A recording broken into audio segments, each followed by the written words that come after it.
Assalamualaikum warahmatullahi wabarakatuh. Perkenalkan, kami dari kelompok 7 akan mempresentasikan hasil kerja kelompok kami, yaitu tentang audit produksi dan operasi. Sebelumnya, perkenalkan, saya adalah Ramadana, absen 7, dan teman saya Dian Pratiwi, absen 11, Wardah Firwasalia, absen 26.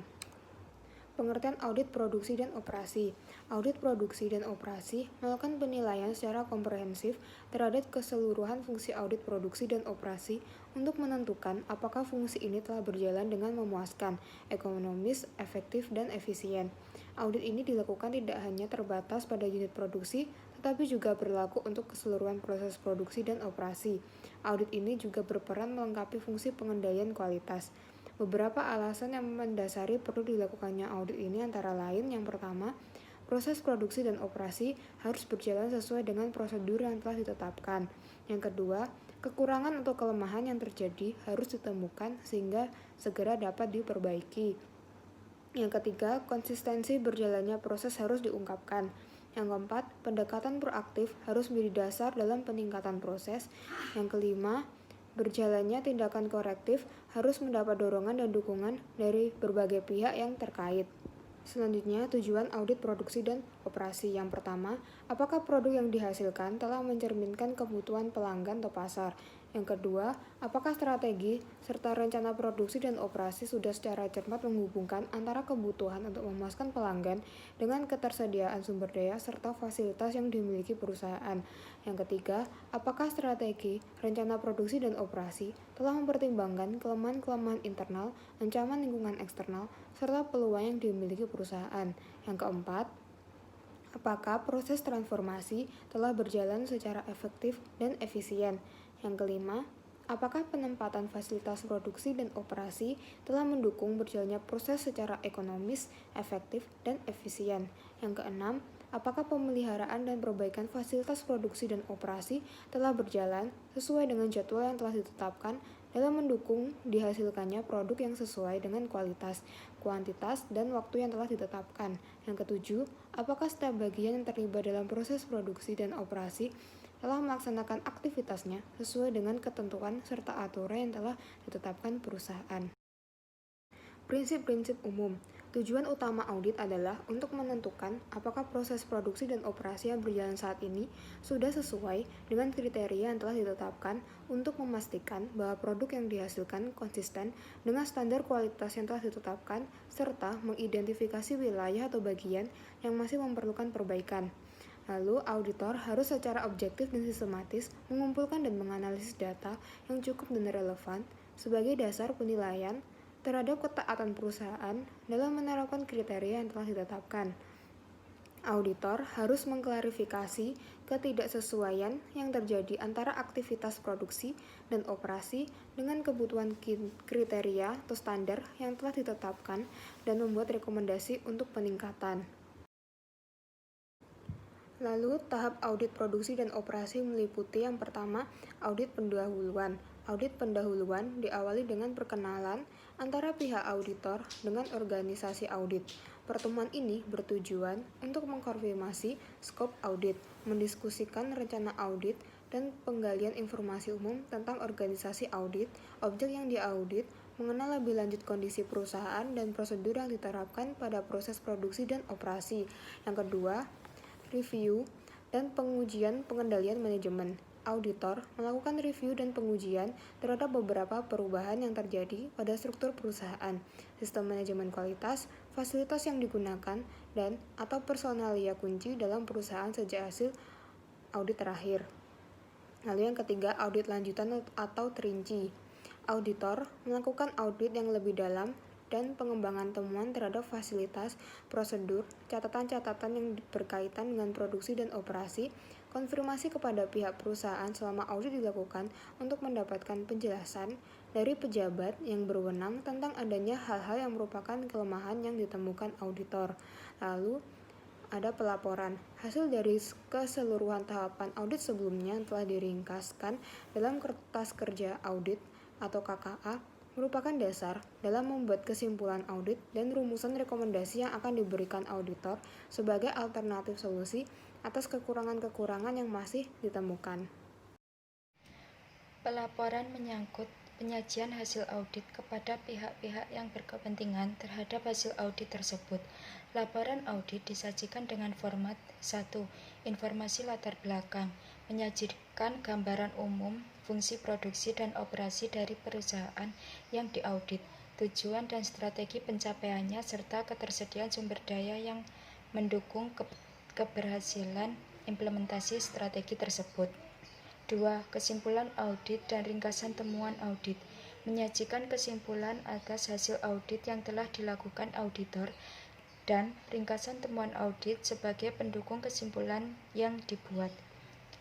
3. Rumusan rekomendasi. Menyajikan rekomendasi yang diajukan auditor sebagai alternatif solusi atas kekurangan yang masih terjadi. 4. Ruang lingkup audit. Ruang lingkup audit menjelaskan tentang cakupan luas audit yang dilakukan sesuai dengan penugasan yang diterima dengan pemberi tugas audit. Tindak lanjut.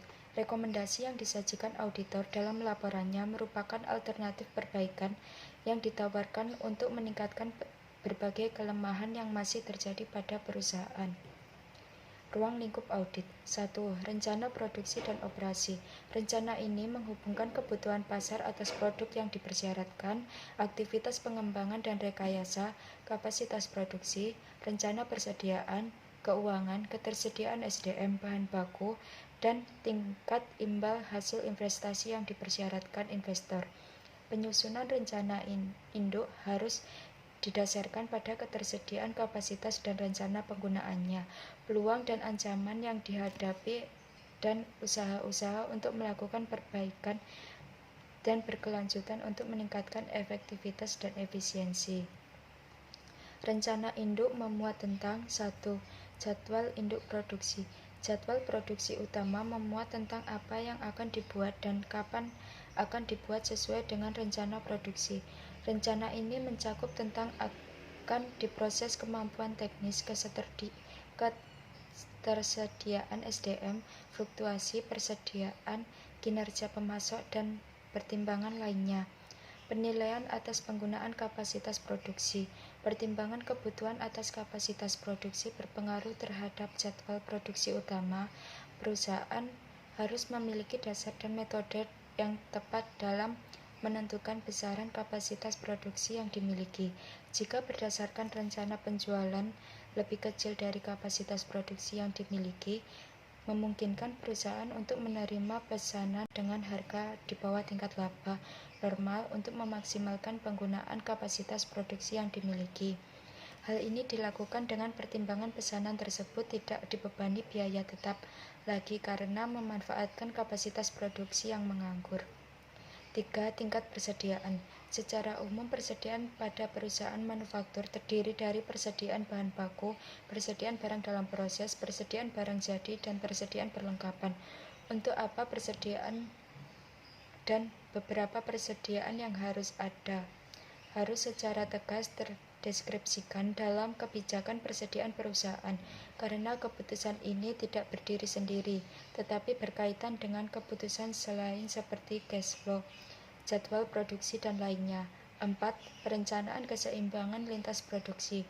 Keseimbangan lintas produksi atau disebut juga keseimbangan lini produksi bertujuan untuk memperoleh suatu arus produksi yang lancar guna memperoleh optimalisasi penggunaan fasilitas, tenaga kerja, dan peralatan melalui penyeimbangan waktu kerja antar stasiun kerja.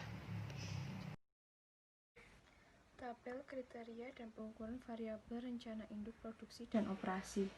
Nomor 1. Variabel jadwal produksi induk. Kriteria tepat kualitas. Pengukuran rasio hasil produksi dengan kebutuhan.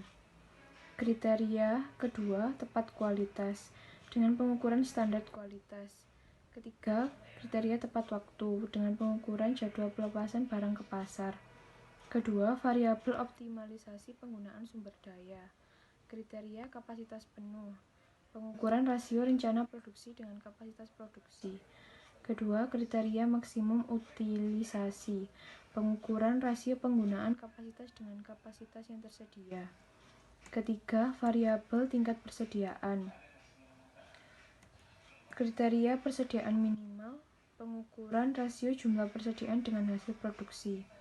Keempat, variabel keseimbangan lini produksi, kriteria persedia, tidak ada kemacetan, pengukuran rencana operasi dan pemeliharaan mesin produksi. Kriteria yang kedua, jumlah operator dengan pengukuran rasio operator dengan mesin produksi. Ruang lingkup yang kedua yaitu produktivitas dan peningkatan nilai tambah. Transformasi yang mengubah input menjadi output selalu diikuti dengan peningkatan nilai tambah. Nilai tambah meliputi seluruh usaha dalam meningkatkan manfaat yang diperoleh baik oleh perusahaan maupun pelanggan. Penerapan teknologi mutakhir metode produksi inovatif dapat meningkatkan efisiensi proses. Peningkatan daya guna produk dapat memberikan manfaat yang lebih besar kepada pelanggan yang menggunakan produk tersebut. Faktor yang terpenting dalam usaha peningkatan nilai tambah adalah adanya komitmen untuk beroperasi secara efisien pada semua tingkatan dalam perusahaan. Ketiga, pengendalian produksi dan operasi. Pengendalian produksi dan operasi menyangkut pengamatan atas hubungan antara proses yang berjalan dengan standar atau kriteria operasi yang telah ditetapkan. Pengamatan ini bertujuan untuk memandu proses agar tidak keluar dari standar operasi pencapaian tujuan perusahaan, agar keseimbangan antara sumber daya yang tersedia dengan permintaan total dapat dipertahankan. Tujuan utama pengendalian produksi 7 operasi meliputi 3 hal dalam keunggulan bersaing perusahaan sebagai berikut. Pertama, maksimumkan tingkat pelayanan. Kedua, meminimumkan investasi pada persediaan. Ketiga, efisiensi produksi dan operasi, yaitu pertama, pengendalian bahan baku, kedua, pengendalian peralatan dan fasilitas produksi, ketiga, pengendalian transformasi, dan keempat, pengendalian kualitas. Sekian presentasi dari kelompok kami. Terima kasih. Wassalamualaikum warahmatullahi wabarakatuh.